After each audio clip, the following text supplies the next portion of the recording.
तो आज एक बहुत ही इंपॉर्टेंट टॉपिक पर हम बात करेंगे कैसे और क्या करें।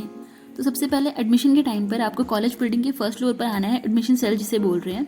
वहाँ से मेडिकल सर्टिफिकेट फॉर्म मिलेगा आपको, वापस से हॉस्पिटल जाना है, वहाँ पे 300 रुपये की स्लिप मिलेगी, ब्लड टेस्ट करवाना है, कॉलेज वापस आना है मेडिकल बोर्ड और मेडिकल हेल्थ चेकअप के साथ। उसके बाद जितने भी कॉपीज़ हैं उनकी 3 सेट्स बनाने हैं, सारी चीज़ों की, सारे डॉक्यूमेंट्स की 3 सेट सेम सीक्वेंस में।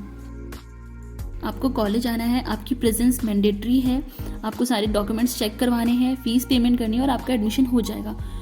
Documents required during admission procedure, तो हम उनको डिस्कस करेंगे पहले। तो जो स्क्रीन पर दिख रहा है ये है first document, rural service bond, जो कि आप गवर्नमेंट कॉलेज से पढ़ रहे हैं तो आपकी MBBS कंप्लीट होने के बाद आपको 2 साल या फिर 1 साल का बॉन्ड भरना पड़ सकता है कि आप यहाँ पर सर्विस देंगे। जो सेकेंड डॉक्यूमेंट है आपका वो है seat brokerage band. In case आप सीट छोड़ देते हैं ड्यूरिंग MBBS, 2 साल पढ़ के छोड़ देते हैं तो आपको कुछ अमाउंट पे करना पड़ेगा यहाँ की गवर्नमेंट को। Now this is the third document, ये है एंटी रैगिंग बाय स्टूडेंट, यानी कि आप कभी किसी की रैगिंग नहीं करेंगे या फिर कोई सीनियर अगर आपकी रैगिंग करेगा तो उसके लिए भी फॉर्म होता है। वैसे मेनली ये होता है कि आप किसी भी जूनियर की रैगिंग नहीं करेंगे इन फ्यूचर।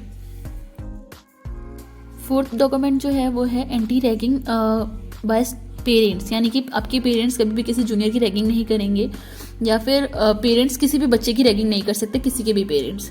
ये मेनली इसलिए फॉर्म होता है। फॉर्म के ऊपर जो स्टैम्प लिखा हुआ है 20 रुपीज़ स्टैम्प, 250 रुपीज़ स्टैम्प, तो आपको स्टैम्प पेपर खुद से लगाना है यहाँ पर। फिफ्थ डॉक्यूमेंट जो है आपका वो है आपकी अटेंडेंस से रिलेटेड, क्योंकि मेडिकल कॉलेज में ये रूल है कि 75% अटेंडेंस आपकी कंप्लीट होनी चाहिए तभी आप एग्ज़ाम में बैठ सकते हैं। अगर आपकी अटेंडेंस कंप्लीट नहीं होती है तो आप एग्ज़ाम में बैठ नहीं सकते हैं, मतलब यानी कि फाइनल ईयर एग्जाम्स में, फर्स्ट ईयर सेकेंड ईयर के एग्जाम्स में नहीं बैठ सकते हैं, आपको अटेंडेंस कंप्लीट करनी ही है। तो ये है आपका सिक्स्थ डॉक्यूमेंट, जो कि एक शपथ पत्र है कि जितने भी डॉक्यूमेंट्स अभी तक आपने दिए हैं वो सारे सच हैं, सारे मतलब फेक नहीं है कोई भी, यानी कि 10th की मार्कशीट, 12th की मार्कशीट, जो कुछ भी है वो सब कुछ फेक नहीं है, सब सच है। इन केस कुछ भी झूठ निकलता है तो फिर आपको कॉलेज से निकाला जा सकता है। तो ये लिस्ट है आपको क्या क्या डॉक्यूमेंट्स सबमिट करने हैं एट CCM GMC जब आपका अलॉटमेंट हो जाएगा उसके बाद। First of all NEET admit card, NEET marksheet, allotment letter जो कि आपको काउंसलिंग के टाइम पे मिला होगा, class 10th marksheet, 12th marksheet, transfer certificate जो कि आपको स्कूल से मिलेगा, करेक्टर सर्टिफिकेट जो कि आपको स्कूल से मिलेगा, माइग्रेशन सर्टिफिकेट जो कि आपको स्कूल से मिलेगा, एंड गैप सर्टिफिकेट जो कि आपको एफिडेविट बनवाना पड़ेगा किसी वकील से कि आपने 12th के बाद कितने साल ड्रॉप लिया है उसका। डोमिसाइल सर्टिफिकेट, अगर आपके पास यहीं का डोमिसाइल है तो आप वो भी इसमें रखेंगे।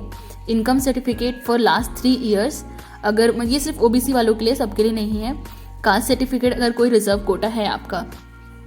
फिजिकली हैंडीकेप सर्टिफिकेट भी होना चाहिए अगर आप पे अप्लाई हो रहा है तो। Freedom fighter certificate, arm force certificate, ये सिर्फ तब देने हैं जब एप्लीकेबल हो रहा है आपके ऊपर कोटा। और रूरल सर्विस बॉन्ड, ब्रेकिश बॉन्ड और एंटी रैगिंग एफिडेविट और anti ragging affidavit by student and parent, दोनों देना है। और स्टैम्प पेपर्स के साथ देना है जो कि इसमें लिखा हुआ है, आप देख सकते हैं। एफिडेविट फॉर अटेंडेंस जो कि कंपलसरी है, थ्योरी में 85%, प्रैक्टिकल में 75% एंड 20 रुपीज़ स्टैम्प के साथ देना है। अब जो एफिडेविट दे रहे हैं कि आपके सारे डॉक्यूमेंट्स सच हैं, ट्रू हैं, तो उसके लिए भी 50 रुपीज़ का स्टैम्प पेपर देना है। मेडिकल फिटनेस सर्टिफिकेट जो कि कॉलेज में ही बन जाएगा तो आपके लिए उसको टेंशन लेने की ज़रूरत नहीं है। एंड डिमांड ड्राफ्ट देना है 40,000 रुपीज़ का, जो कि शायद आपकी फ़ीस होगी। और demand draft of 10,000 in favour of dean CJMC Kachandur Durg के नाम पर देना है।